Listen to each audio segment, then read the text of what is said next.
Hi everybody, I wanted to give a couple of tips that might be helpful as we start diving into FlexPDE to look at statics problems. So the first one that I want to talk about is the idea of making colored contour maps. So this contour map that we just had in there from one of the earlier parts of the problems and then just left there is a look at the z=0 surface and what the stress is on that particular surface. So in this case, that's like the back of the beam. What we notice is that the stress in Z is very small, right? So stress numbers are typically in the, for this problem, I think, what were they? Like kilopascals, like tens of kilopascals. I think we set, 40 kilopascals of stress in Y. So compared to 40,000, this number here that we're seeing for the stress in Z is 0, right? We've got like 4 times 10 to the negative 4, and that means this is just Flex telling us that it's pretty much 0 without being like exactly 0 there. So it's 0 within the precision of what we're caring about in terms of stresses. Now, you can get a better idea of what the stress is by looking at the surface where it's going to be interesting. So let's look at the stress in Y, right? So this is really the direction we're talking about. We can leave it at the z=0 surface. We expected that we would have a uniform stress in the Y direction everywhere within this beam. So we should be able to pick any surface and still have a constant Y stress if everything is working out. Let's see.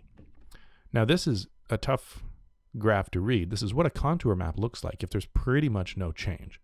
And you can see that we're at this 40,000 everywhere, but to make it a little bit easier to read, you can paint in the contour map instead of having it show these different like lines where you have a jump from one to the next and we don't know like what's this side, what's that side. It's usually more convenient and more visually appealing to put in this argument painted to the contour command in Flex, and then what that's going to do is paint in this contour map. And now you can see, okay, we're at the green color or the more olive green color. So this is like a bluey green and maybe like a more yellowy green.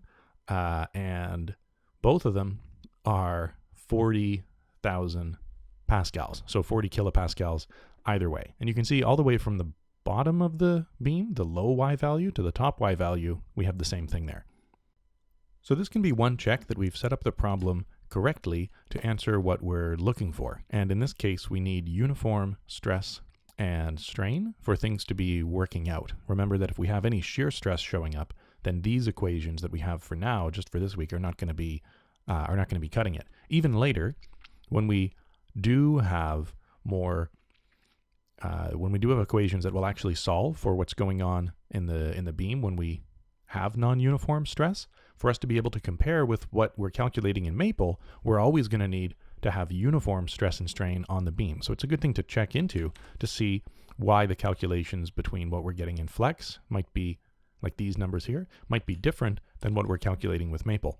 So let's look at a different surface. We can take another contour plot of SZ on, let's say, well, what if we do like on Y equals Ly over 2. So this would be the Y surface halfway up. Right, so that would be the Ly is 0.8. So we're looking right here, rather than looking at a slice of constant Z, we're looking at a slice of constant Y. And similarly, we expect that the stress is going to be the same there because we wanted the stress to be uniform everywhere. So this also shows that not only does it not change with X and Y, but it also doesn't change with Z. See, now we've got the plot versus Z and X rather than versus X and Y because we're taking a slice of constant Y this time. Another trick is to scale the grid plot so that we can see the deformation happening.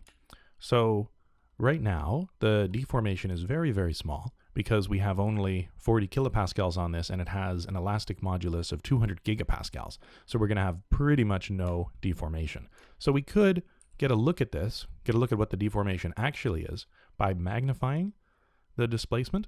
So this grid plot that we're plotting, we're showing not just the final positions at each point, right? We're showing what the position plus the displacement multiplied by this magnification would look like. So we're magnifying the deformation by this mag factor. And the mag factor, being only 100, isn't going to show things. So we expect that to be able to really see this displacement, since we have 40 kilopascals of stress and 200 gigapascals of Young's modulus, we probably need to multiply the visual displacement by something like 1,000,000, so that we're now on the same or similar scale to the Young's modulus. Not quite the Young's modulus, but fractions of it. This will make it a stress of 1/5 of the Young's modulus, and that should actually show us something in the deformation. Getting there. Maybe you can tell that this one should be slightly different than this one, right? So this is the grid. If you click down here on mesh, you'll see what the grid is before there's any displacement. And then up here, we get to see it after the displacement is applied. Because we're just extending it in the y direction, it still has the same shape, like it's still a rectangular prism, but is slightly narrower compared to how long it is versus this picture. Maybe you can tell that. It's a very slight difference. We can make it more obvious by doing like 3 times as much displacement, and now it's a little bit more clear that this has been extended out and compressed in the other directions. So to get a good picture of what this looks like, you can just mess with the magnification parameter that we've got set here, or if you like, there's a trick to set this up so it's always going to give you some appropriate magnification depending on whatever the deformation ends up being. And so here's a way that you might do that. You could say global max of the magnitude of x, y, z, and then we're going to divide that by the global max. So this is like the biggest x, y, or z that shows up, which is going to be, in this case, 0.8, because that's the farthest that y gets from the origin. Well, actually, let's check. What would it be? Would it be the 0.8 or just slightly bigger because of these LXs and LZs? Let's just set this to 100 and have it report what this thing is. Okay, so it's not just saying the magnitude of x by itself or y by itself or z, like the biggest of these. It's saying the vector x, y, z, what's the biggest that gets? And then it's telling us that it's 0.801623. Sure enough, if you take the magnitude of the dimensions vector, the length in x, length in y, length in z for this problem that we set up when we solved it in Maple, the 2 norm of this vector, or the square root of the vector dotted with itself, either way to find a magnitude, will give us exactly this number. So this indeed is the magnitude of this vector, which is the farthest away point that we get from the origin, Lx over, Ly up, and Lz out of the page. So global max of the magnitude of this tells us something that scales with how big the problem actually is. Now, a way to get a magnification that is always on the same scale as the actual displacement that shows up, no matter how big the displacement. So if the displacement's really small, we want to multiply it by a lot. If the displacement is really big, we don't want to multiply it by a lot, because then we'll be, it'll be like folding in on itself. We won't be able to see it. So what we can do is divide by the magnitude of the displacement vector, the max displacement vector that we have, UVW. And now if we put in, let's say, 50%, then we're always going to see something that's scaled to an appropriate number depending on the displacement. So if the displacement is really small, we're going to be scaling it a lot. If the displacement's really big, we're not going to be scaling it so much. So this is kind of neat in that it shows you the rough shape that the thing has morphed into. And this means you don't have to go back and keep modifying your magnitude by a huge amount and thinking, okay, what would it be, like 1,000,000? Is it like 1,000 I have to multiply it by? How do we do it for this particular problem? Now you don't have to worry about it. So if you set up one problem where it's 40,000 pascals of stress, that magnitude will work. And now if you set it up where it's 40 megapascals of stress, we've scaled it, even though all the displacements have gone up by a factor of 1,000, the scaling factor that we're applying to the magnification has kept the graph looking good for us to see what the rough shape is. Now we can also go and mess with this and remove the thing that was making it a uniform stress. So suppose we messed up the boundary conditions a little bit. Like instead of saying that we have no stress on the sides, imagine we forgot to re-mention this. So now we're holding it to no y displacement on the x equals Lx surface. We can go to the image without running the thing by clicking on this button. And that means on this right surface, on x equals Lx, the far x value, we're going to say no y displacement. And that's really going to mess this up. So it's going to be creating shear forces and things. It might not work at all because the differential equation is not correct here. It certainly will give wrong results, but it might look very odd as well. Let's see. Yeah, so here's this thing where the magnified displacement is a little bit weird. Yeah, so it looks like it's getting all folded and messed up there at the end. And we'll also see that when we go and look at the stress graph. So this is the y stress on the z equals 0 surface. We've got a very different stress on one side versus another.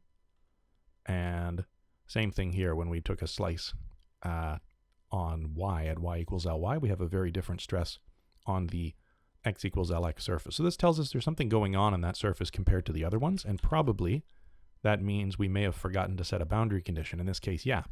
As we know, we forgot to say that the load on y is going to be equal to 0 on that surface. Let's look at some other things here. So if we examine not just those contours, but let's examine a contour of what the stress in, let's say, x is as we look across this thing. So the stress in x is basically 0. We have nothing going on in x, nothing resisting it, and we can look at the displacement in x as well. The strain in x is a consistent -8 e minus 5. What happens if we get rid of some of these boundary conditions? Like we were saying that value of u is equal to 0 on the x equals 0 surface. This one, which was just holding it still in that direction, now leads to some a bit funky stuff, like not quite as uniform as it was before when we were specifying that. Another thing that goes a little bit wrong here is indicated in the graph of the deformed shape, the plot of the deformed shape. You can see it's kind of bent at the end there, and that shouldn't be happening. So this is an indication that maybe we don't have uniform stress and strain happening in our object. We can try looking at a different surface and see what's going on for this stress and strain. So maybe on z equals Lz over 2, we'll look in the middle. Anything different going on there? A little bit of difference, not very much. What about epsilon y? So epsilon y is pretty uniform across the object. How about z? Again, pretty uniform. But something different must be going on in the displacement, actually, because of this little lip there that's happening in x. So let's have a look at not just the strain, but we can plot the actual x displacement on this thing and see how uniform that is. Aha. So looking at this object as we move up, we've got an x displacement that's sort of jumping left to right, a little bit of a jump there compared to what we would have expected. So not a uniform displacement of this beam, but we don't have any resistance to this because we haven't built in the shear force yet, so we can't accurately account for it. And that means we should adjust the boundary conditions to keep that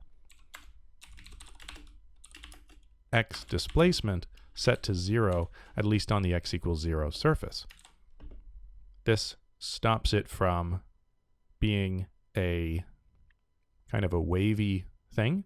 The displacement is going to be changing because we have a fixed strain. Now we've got it set to 0 displacement on the left and then increasing up to the max, well, in this case, the max negative displacement, I guess increasing in magnitude up to the max negative displacement, but uniformly increasing across this thing. This is what you want for your displacement plots if we have a uniform strain.